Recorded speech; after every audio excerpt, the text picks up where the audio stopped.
गोली नहीं अब गोलियां चलेंगी, जुर्म की नींव अब हिलेंगी। क्या यह सचमुच आज़ादी की ओर पहला धमाका था? क्या सिर्फ एक बम से ब्रिटिश सत्ता कांप गई?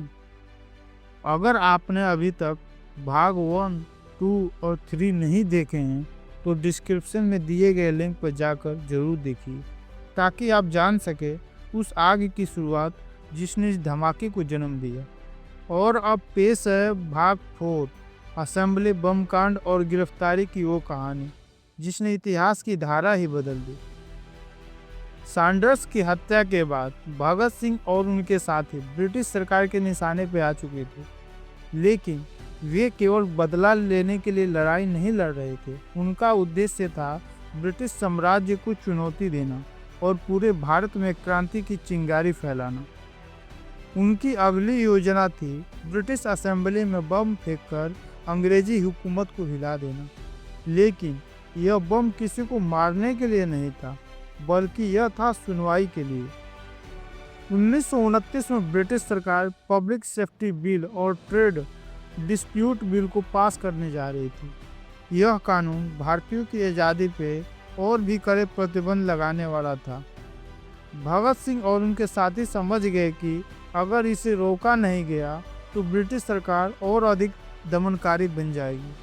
Hindustan socialist Republic association HSRA ने तय किया कि वे एक ऐसे क्रांतिकारी घटना को अंजाम देंगे जिससे उनकी आवाज़ पूरे देश में गूंजे। योजना बनाई गई कि दिल्ली की सेंट्रल लेजिस्लेटिव असेंबली में बम फेंककर सरकार को चुनौती दी जाएगी। बटुकेश्वर दत्त और भगत सिंह को यह जिम्मेदारी सौंपी गई। 8 अप्रैल 1929 का दिन आ चुका था। भगत सिंह और बटुकेश्वर दत्त अंग्रेजी पोशाक में असेंबली में प्रवेश कर चुके थे। वे पूरी तरह शांत और आत्मविश्वासी थे। ठीक 12:30 पर जैसे ही बिल पास करने की प्रक्रिया शुरू हुई, एक गूंजती हुई आवाज आई, इंकलाब जिंदाबाद। और फिर धमाका। असेंबली हॉल धुएं से भर गया। अफरा तफरी मच गई, लेकिन जैसे ही धुआं हटा, लोग देख सकते थे कि कोई भी गंभीर रूप से घायल नहीं हुआ था और भगत सिंह और उनके साथियों की योजना का हिस्सा था। उनका उद्देश्य किसी को मारना नहीं था, बल्कि ब्रिटिश सरकार को जगाना था। इसके बाद उन्होंने पर्चे फेंके और जिनमें लिखा था, बहरों को सुनाने के लिए एक बड़े धमाके की जरूरत होती है। अखबारों में इस घटना की खबर आग की तरह फैल गई। अंग्रेज सरकार को यह एहसास हो गया कि अब क्रांतिकारियों की आवाज़ को दबाना आसान नहीं होगा। बम फेंकने के बाद भगत सिंह और बटुकेश्वर दत्त ने भागने की कोशिश तक नहीं की। वे वहीं खड़े रहे और ब्रिटिश पुलिस ने उन्हें तुरंत गिरफ्तार कर लिया। उनका यह कृत्य पूरी दुनिया में चर्चा का विषय बन गया। अंग्रेजों को समझ नहीं आ रहा है कि ये क्रांतिकारी चाहते क्या हैं। गिरफ्तारी के बाद अदालत में जब उनसे पूछा गया कि उन्होंने यह कृत्य क्यों किया, तो भगत सिंह ने सिर्फ एक ही जवाब दिया, इंकलाब जिंदाबाद। अब अंग्रेजी सरकार ने तय कर लिया कि भगत सिंह को हर हाल में फांसी दी जाएगी। भगत सिंह और बटुकेश्वर दत्त पर देशद्रोह और आतंक फैलाने का आरोप लगाया गया, लेकिन भगत सिंह ने अदालत में जिस तरह बहस की, उसने सभी को चौंका दिया। उन्होंने कहा, अगर हमारी इस हरकत को आतंकवाद कहा जाता है तो अंग्रेजी शासन क्या है। उन्होंने हजारों निर्दोष भारतीयों को मौत की घाट उतार दिया। क्या यह आतंकवाद नहीं है? हम तो केवल जनता की आवाज़ सरकार तक पहुंचाना चाहते थे।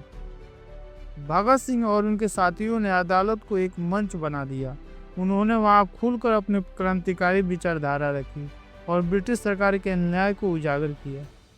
भगत सिंह की गिरफ्तारी के बाद पूरे देश में विरोध प्रदर्शन शुरू हो गए। लोगों ने सड़कों पर उतरकर अंग्रेजों के खिलाफ नारे लगाए। अखबारों में भी भगत सिंह की बहादुरी के किस्से छाने लगे। ब्रिटिश सरकार पर दबाव बढ़ने लगा, लेकिन उन्होंने फैसला कर लिया था कि भगत सिंह को मौत की सजा दी जाएगी। भगत सिंह जेल में भी क्रांति की मशाल जलाते रहे। वे वहाँ भूख हड़ताल पर बैठे। जेल में लिखे गए उनके लेख आज भी प्रेरणा का स्रोत है। लेकिन ब्रिटिश सरकार ने फैसला कर लिया था कि भगत सिंह को जिंदा नहीं छोड़ा जाएगा। क्रांति की लोग कभी बुझती है क्या? क्या एक भगत सिंह के जाने से इंकलाब रुक जाता है? जेल की सलाखों के पीछे भी भगत सिंह ने जिस जज्बे से अंग्रेजी सत्ता को ललकारा, वो अब सामने आएगा। क्या उनका मुकदमा निष्पक्ष था? कैसे उन्होंने भूख हड़ताल से पूरी व्यवस्था हिला दी? यह सब जानने के लिए अगला भाग 5 जेल में संघर्ष, भूख हड़ताल और भगत सिंह के लेख जरूर देखें। और अगर आपने भाग 1, 2, 3 नहीं देखे तो डिस्क्रिप्शन में लिंक है, वो शुरुआत देखिए जिसने इस ज्वालामुखी को जन्म दिया। दोस्तों, वीडियो पसंद आया हो तो लाइक करें, इंकलाब जिंदाबाद कमेंट में जरूर लिखें और चैनल को सब्सक्राइब करना ना भूलें।